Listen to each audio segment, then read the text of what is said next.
Stock market లో invest చేసి మీ డబ్బులు డబుల్ చేసుకోవాలనుకుంటున్నారా? విజయవాడలో జరిగే సుందరరామిరెడ్డి గారి లైవ్ సెమినార్ కి అటెండ్ అవ్వండి.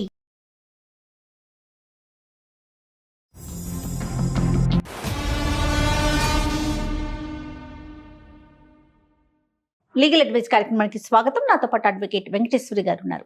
నమస్తే అమ్మా. ఎవరైనా సరే జీవితంలో ఒక్కసారి మోసపోతారు, కానీ మన దగ్గరికి ఒక అమ్మాయి వచ్చిందమ్మా, తన జీవితంలో 2 సార్లు మోసపోయి ఇంకా అసలు నాకు ఈ జీవితమే వద్దు, నా వల్ల కావట్లేదు, నేను ఇంతటితో ఆగిపోదాం అనుకుంటున్నాను, తనువు ఛాలెంజ్ చేయాలనుకుంటున్నాను అన్నట్లుగా వచ్చి నన్ను కలిసింది. అట్లా కాదమ్మా, ఒకసారి మాట్లాడదాము, మేడం ఉన్నారు, నీకు తగిన సలహాలు సూచనలు ఇస్తారు, నువ్వు ఎలా ముందుకు వెళ్ళాలో చెప్తారు అనేసి నేను చెప్పాను. చదువుకొని అంటే మన ముందు తరం ఆ ముందు తరాలను చూస్తే వాళ్ళకి చదువు తక్కువ ఉంటుంది, కానీ ఆత్మస్థైర్యం ఎక్కువ ఉంటుంది, చాలా ఎక్కువ. ఇప్పుడు అమ్మాయిల్లోని చదువు ఉంటుంది, సంపాదన ఉంటుంది, కానీ ఆత్మస్థైర్యం తక్కువ ఉంటుంది. అంతేకాకుండా సమాజంలో వచ్చినటువంటి సమస్యల్ని ఎదుర్కోవడానికి భయపడిపోతున్నారు. అవును అవును. అమ్మాయిలు ముఖ్యంగా సమాజంలో వచ్చేటటువంటి సమస్యల్ని, అలాగే తమ జీవితంలో తలెత్తేటటువంటి సమస్యల్ని ఎదుర్కొనే స్థాయికి ఎదిగినప్పుడే నిజానికి రియల్ ఎంపవర్మెంట్, మహిళా సాధికారత అదేనేమని నేను అనుకుంటూ 100% true. It's golden words. Right, మరి అమ్మాయితో ఒకసారి మాట్లాడదాం. నమస్తే అమ్మా, నీ పేరేంటి? నమస్తే. నా పేరు Ramya madam. Okay, advocate Venkateswari అమ్మ. నమస్తే మేడం. నేను ప్రాపర్ ఖమ్మం మేడం. 15 years అవుతుంది మేడం నా మ్యారేజ్ అయ్యి. ఓకే. 2 పిల్లలు మేడం, ఒక బాబు ఒక పాప. నేను డిగ్రీ అయిపోయిన వెంటనే మా చుట్టాల్లో అబ్బాయి అనేసి పెళ్లి చేశారు madam. Arranged marriage. Very good. చాలా మంచోడు, జాబ్ చేస్తాడు, వెళ్ళి సెటిల్ అనేసి పెళ్లి చేశారు. ఓకే. పెళ్లి చేశాక తెలిసింది మేడం అతను జాబ్ చేయడు, బేవస్గా తిరుగు తింటాడు అనేసి. తర్వాత పెళ్లి అయ్యాక తెలిసింది. అంటే ఎందుకు జాబ్ చేయట్లేదు అంటే అదొక లక్షణమా అతనిలో ఉన్నటువంటిదా, లేకపోతే జాబ్ దొరక్క, లేకపోతే ఆయన వాట్ ఈస్ ద రీజన్ అతను జాబ్ చేయకపోవడానికి కారణం ఏంటి? అతనికి ఇష్టం లేదు మేడం జాబ్ చేయడం. ఎందుకంటే జయ, మీరు చూడండి, మనిషికి చాలా అవలక్షణాలు ఉంటాయి అమ్మా. ఏ లక్షణమైన అవలక్షణమైన భరించవచ్చు, ఒక తాగుబోతున్న భరించవచ్చు, ఇంకేమన్నా భరించవచ్చు, కానీ మనిషిలో బద్ధకం అన్నది ఉండి బాధ్యత లేకపోవడం అన్నది చాలా అన్నిటికంటే పెద్ద వ్యసనం అండి. అమ్మాయి ఒక వర్డ్ యూజ్ చేసింది, బేవస్సుగా తిరుగుతూ ఉంటాడని. అలా తిరగడం అన్నిటికంటే పెద్ద వ్యసనం అన్నది నా ఉద్దేశం. కరెక్ట్ అమ్మా, కరెక్ట్. రైట్ మా, చెప్పుమా. కానీ పెళ్ళైన తర్వాత ఇంకేం చేయలేను కదా మేడం, అందుకని భరించాను మేడం. మారుతాడేమో అనేసి భరించాను. ఇంట్లో పనులు కూడా చేసేవాడు అంటే సంపాదించేవాడు కాదు మేడం. మరి ఎట్లా మీకు పోషణ ఎట్లా? తర్వాత నేను కొద్ది రోజులకు నేనే స్కూల్లో చెప్పడానికి వెళ్ళాను మేడం. 5,000కి శాలరీ మేడం, నేనే చెప్పడానికి వెళ్ళాను. అవి కూడా లాగుకునేవాడు మేడం నా దగ్గర నుంచి. ఇల్లు గడవడానికి నాకు కష్టం అయ్యేది మేడం. అయినా కానీ మారుతాడు అనేసి అనుకునేదాన్ని మేడం, కానీ మారకుండా ఇంకా ఎక్కువ అయ్యేది మేడం. టార్చర్ చేసేవాడు, కొట్టేవాడు మేడం, మాటలతోనే చిత్రహింసలు పెట్టేవాడు మేడం. ఆ టార్చర్ భరించలేక నేను చచ్చిపోవాలనేసి అనుకున్నాను మేడం.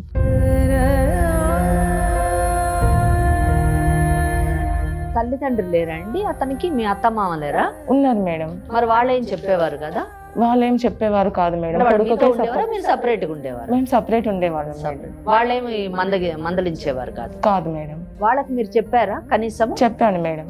అత్తమామ ఏమనేవారు? మీ ఇష్టం, మీకు మేము ఇచ్చేసాం కదా, మీరు సపరేట్ గా మీరు ఏడవండి అలా చెప్పేవారు మేడం. ఓకే. కానీ తర్వాత అసలు మారకపోగా మళ్ళీ ఎక్కువ చేసేవాడు మేడం. చిత్రహింసలు ఎక్కువ చేసేవాడు. అనుమానం, ఎప్పుడు అనుమానం లక్షణాలు ఉన్నాయి. ఇదంతా తట్టుకునేదాన్ని మేడం, ఎందుకంటే పిల్లలు ఉన్నారు మేడం.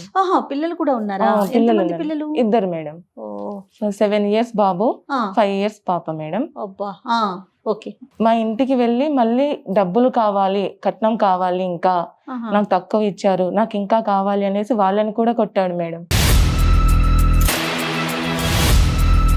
కాదమ్మా, 7, 5 years 2 పిల్లల్ని పెట్టుకొని కూడా ఇంకా మారకుండా ఇంకా కొట్టడం, ఇంకా ఎన్ని సంవత్సరాలు భరిస్తావు? అది కాదు, ఇక్కడ మీరు గమనించదగ్గ విషయం ఏంటంటే 7 years బాబు ఉన్నాడంటే 8 years అయి ఉంటుంది మ్యారేజ్ అయ్యి. 8 సంవత్సరాలు ఈమె భరించడం అది కదా.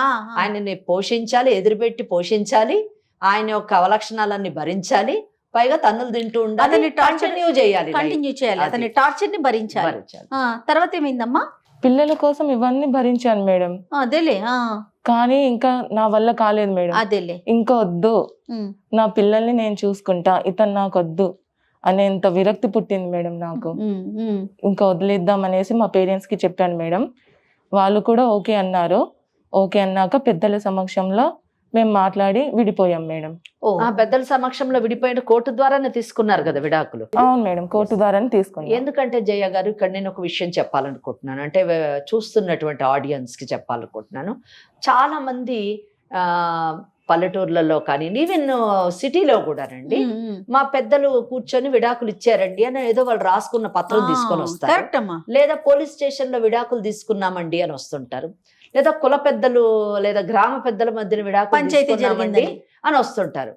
ఇలా తీసుకున్న ప్రతి ఒక్కరికి చెప్పదలుచుకున్నాను, లేదా భవిష్యత్తులో ఇలా ఎవరైనా తీసుకోవాలని ఆలోచన ఉంటే కానీ చెప్తున్నాను, ఈ విడాకులన్న ఈ పత్రాలు ఇవన్నీ ఏవి చెల్లుబాటు కాదండి. ఒక న్యాయవాదులకి విడాకులు ఇచ్చే అధికారం లేదు, కుల పెద్దలకి విడాకులు ఇచ్చే అధికారం లేదు, లేదా పోలీస్ వ్యవస్థకి విడాకులు ఇచ్చే అధికారం లేదు, లేదా ఇంట్లోని పెద్ద మనుషులు, బంధువులు, ఈడ తల్లిదండ్రులు, వాళ్ళ తల్లిదండ్రులు విడాకులు ఇచ్చేటటువంటి అధికారం లేదు, లేదా మనలాంటి ఇటువంటి కార్యక్రమాల్లోని విడాకులు ఇచ్చేటటువంటి అధికారం లేదు. కేవలమును న్యాయ వ్యవస్థకు మాత్రమే విడాకులు తీసుకునేటటువంటి ఇచ్చేటటువంటి అధికారం ఉంది. సో అలా తీసుకున్నటువంటి విడాకులు మాత్రమే లీగల్ గా వ్యాలిడ్ డైవర్స్ అంటారు. అప్పుడే ఇంకొక పెళ్లి చేసుకునేటటువంటి అవకాశం ఉంటుంది. కానీ లేకపోతే మాత్రం ఏ చిత్తు పేపర్ కూడా విడాకులుగా కన్సిడర్ చేయబడదు, అది చెల్లుబాటు కాదు. ఇది నేను ఈ అవేర్నెస్ నేను పబ్లిక్ ఇవ్వాలని అనుకుంటున్నాను, అందుకే చెప్పాను. తప్పకుండా అమ్మా. ఇంకా అంతవరకు నయం చట్ట ప్రకారం డివోర్స్ తీసుకున్నారు. సరేనమ్మా, తర్వాత ఏం జరిగింది?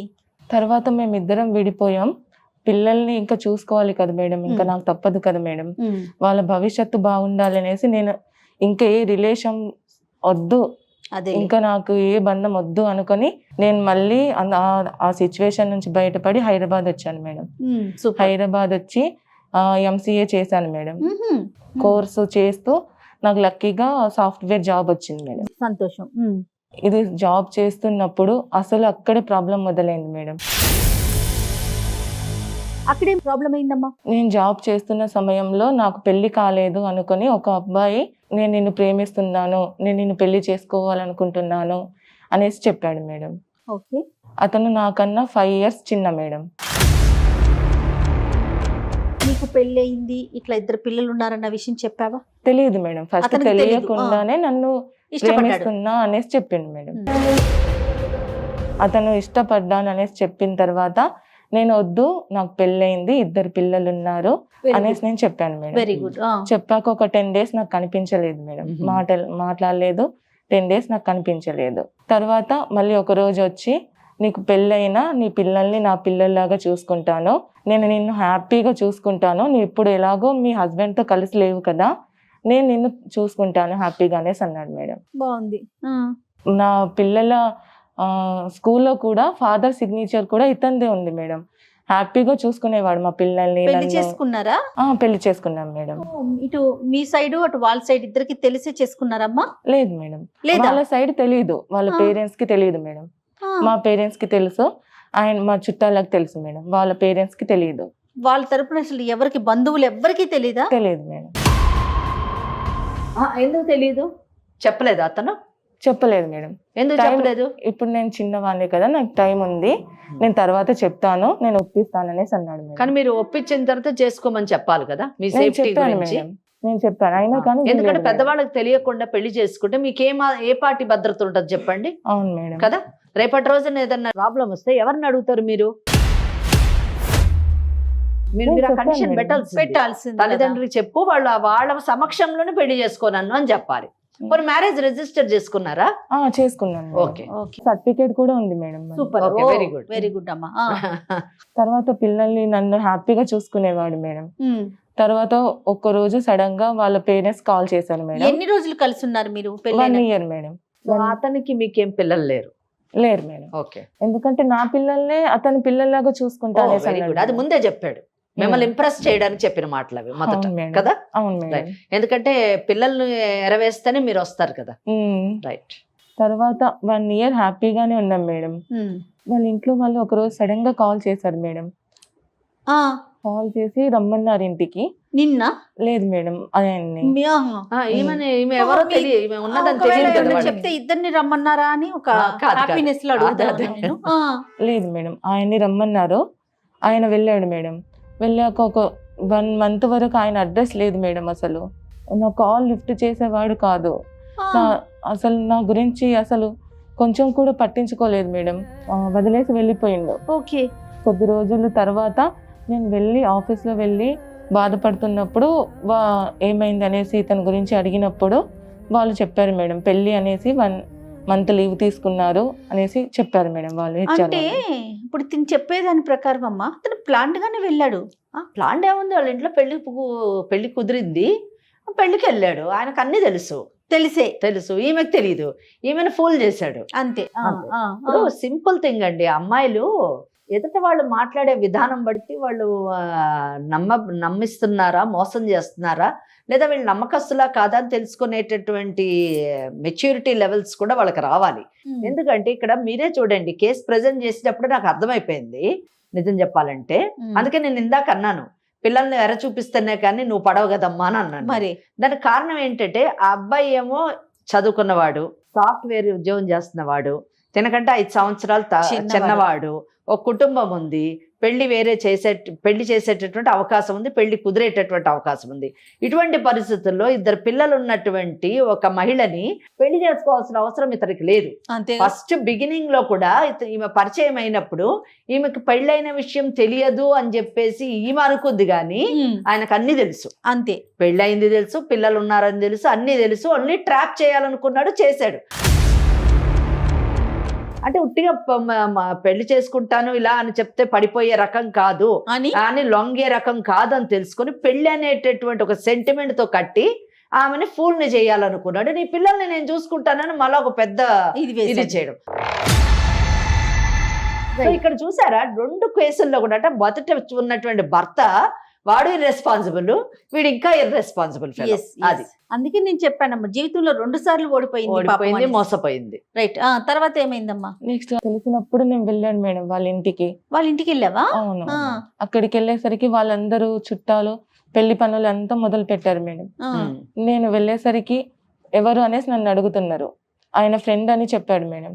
నన్ను పక్కకు తీసుకెళ్ళి, నువ్వు అంటే నాకు ఇష్టం లేదు, నేను నిన్ను వదిలేస్తున్నా, నువ్వు ఇక్కడ నుంచి వెళ్ళిపో అనేసి అన్నాడు మేడం.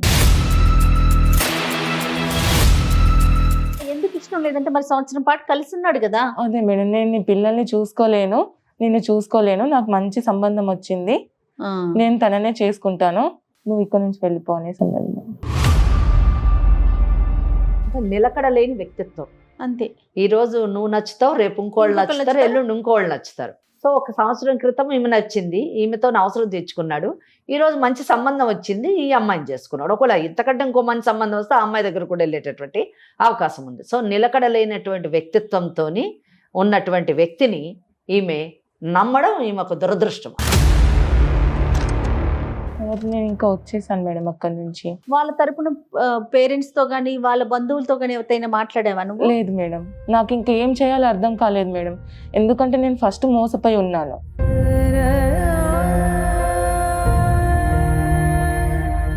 మరి ఇంట్లో మీ పేరెంట్స్ కి చెప్పావమ్మా? చెప్పలేదు మేడం. ఎందుకంటే మళ్ళీ ఇప్పుడు కూడా ఈ సిచ్యువేషన్ తెలిస్తే వాళ్ళు ఏమైపోతారనేసి భయపడి నేను చెప్పలేదు. నన్ను ఏం చేయమంటారు మేడం ఇప్పుడు?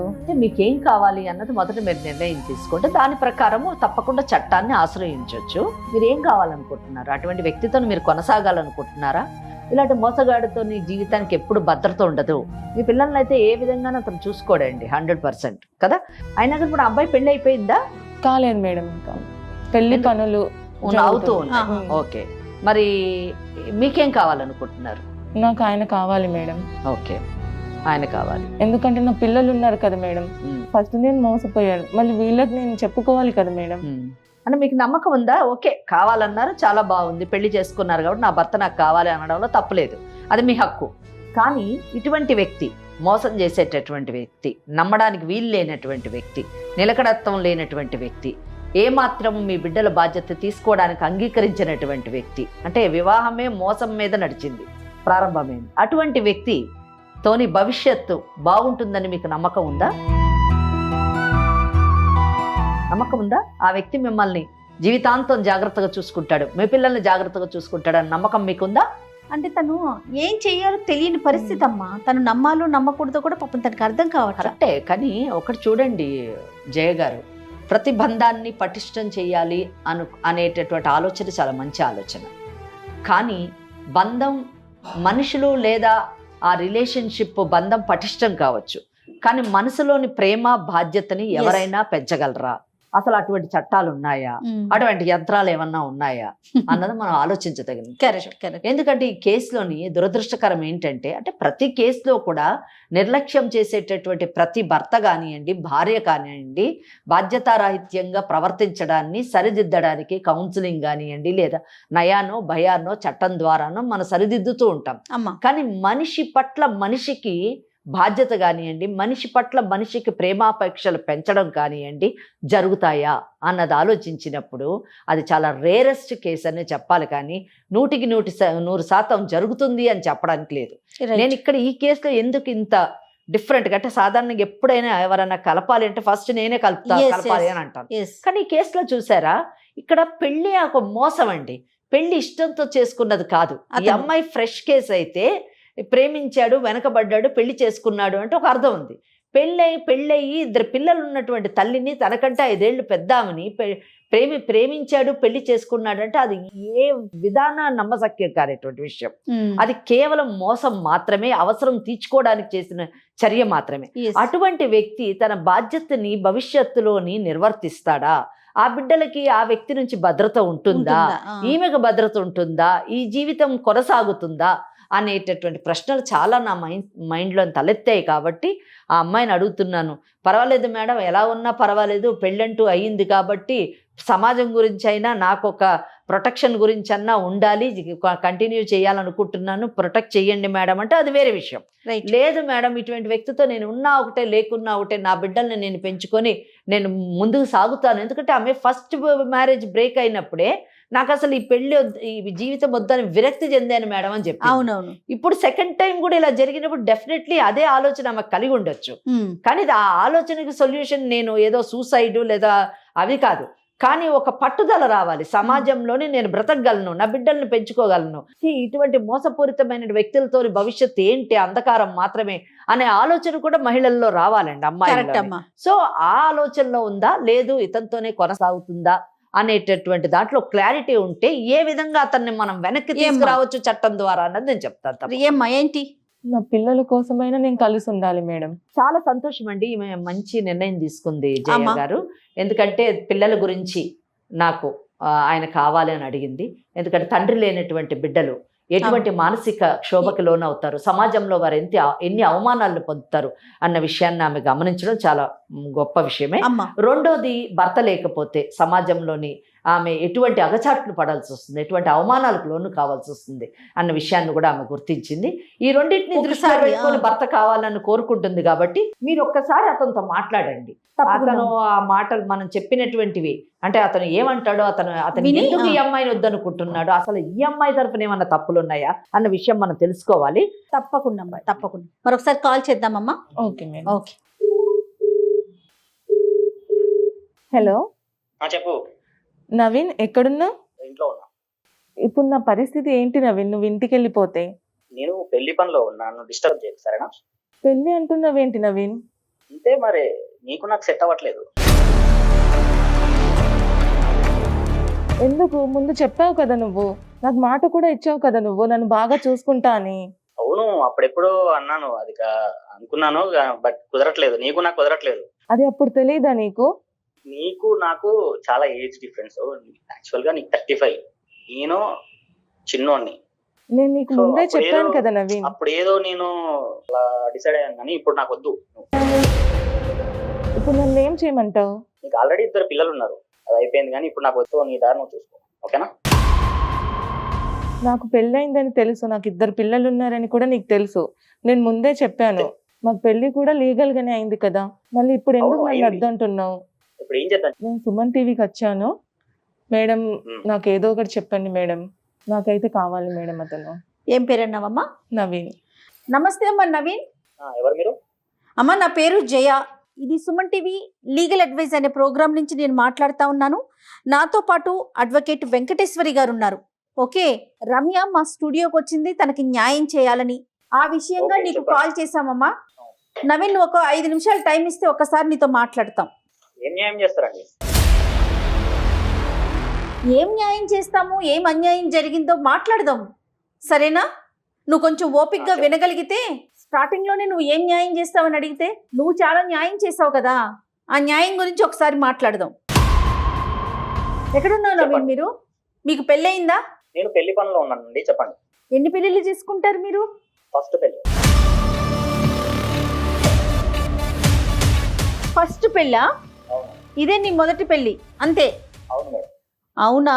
మరి రమ్య అని ఆ అమ్మాయితో పెళ్లి చేసుకున్నావని, 1 సంవత్సరం పాటు కాపురం చేశావని, రిజిస్టర్ ఆఫీసులో కూడా రిజిస్టర్ అయ్యిందని ఆ పేపర్లు కూడా చూసామమ్మా. అది నువ్వు కాదా అయితే? ఇది నీది వాట్సాప్ నెంబరే కదా, దీనికి మా టీం పంపిస్తారు. ఒక్కసారి ఆ ప్రూఫ్ ఏంటో నువ్వు చూద్దు గానీ. నాతో పాటు అడ్వకేట్ వెంకటేశ్వరి గారు ఉన్నారు, ఒక్కసారి మాట్లాడమ్మా. నవీన్, మీరు ప్రూఫ్ అడిగారు కదా, మీకు రమ్య అన్న అమ్మాయి తెలుసా? తెలుసు మేడం. ఎలా పరిచయము? తను నాకు ఆఫీస్ కొలీగ్ మేడం. ఆఫీస్లో పరిచయం. ఎంతకాలం నుంచి పరిచయము? 2 years మేడం. 2 years. ఆ అమ్మాయికి పిల్లలు ఉన్నారా? ఉన్నారు మేడం. ఉన్నారు. 2 పిల్లలు ఉన్నారు. వాళ్ళు మీకు పుట్టారా? లేదు మేడం. ఎవరికి పుట్టారు? ఏమో తెలియదు. అంటే ఆమె భర్తకు పుట్టారా లేకపోతే మీకు తెలియదా? నాకు తెలియదు మేడం. మీకు తెలీదు. సరే. 2 పిల్లలు ఉన్నారు. ఓకే, మీకు తెలియదు. సరే, ఒక్కటి మాత్రం మీకు తెలుసు అనుకుంటున్నాను, మీకు రమ్యకి పెళ్ళయింది, అవునా కదా? కాదు, ఫేక్ మేడం అది.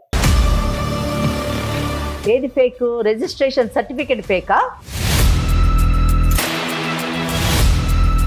అమ్మ ఒక్క నిమిషం, మన వాళ్ళని అడుగుతాను. అమ్మ సర్టిఫికేట్ పంపించారా? గని పంపించారా? రైట్, ఒక్కసారి చూసుకోమనండి అమ్మ.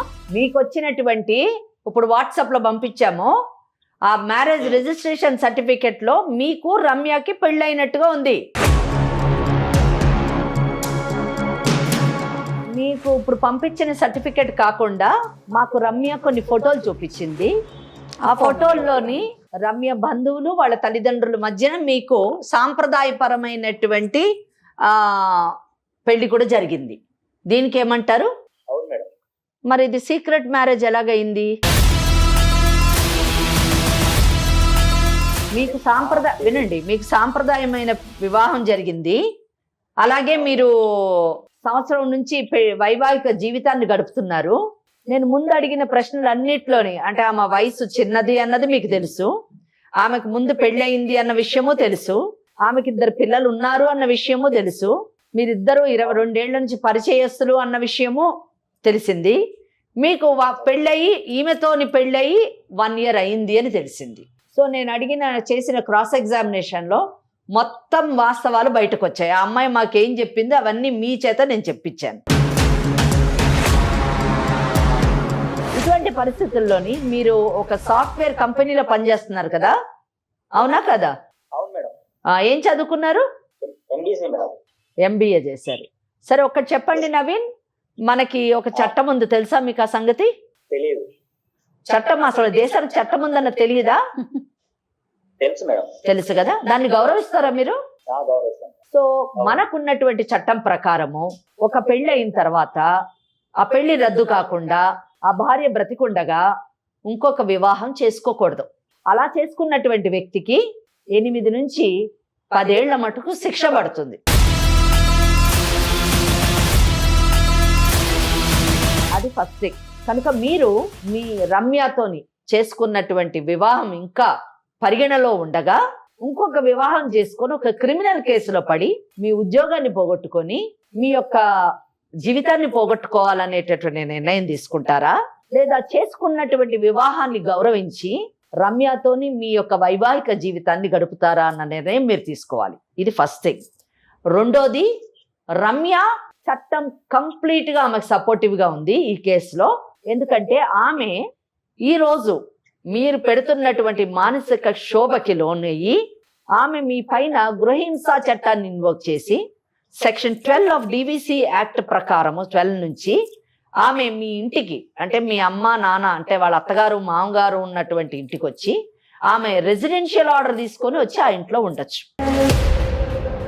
రెండోది, ఒకవేళ మీరు ఆమెను కొట్టి తిట్టి బయటకు పంపిస్తాము అనేటటువంటి ఆలోచన వెంటనే వస్తే అది కూడా రావడానికి వీలు లేదు అని చెప్పడానికి ఆమె ప్రొటెక్షన్ ఆర్డర్ తీసుకోవచ్చు. మూడవది, ఆమె మేము తిండి పెట్టము, ఆమె తిండి లేకపోతే ఇంకేం చేస్తుంది, ఇంట్లోంచి బయటకు వెళ్ళిపోతుంది అనే ఆలోచనలో కానీ మీరుంటే అది కూడా జరగదు అని చెప్పడానికి ఆమె భరణాన్ని క్లెయిమ్ చేయొచ్చు.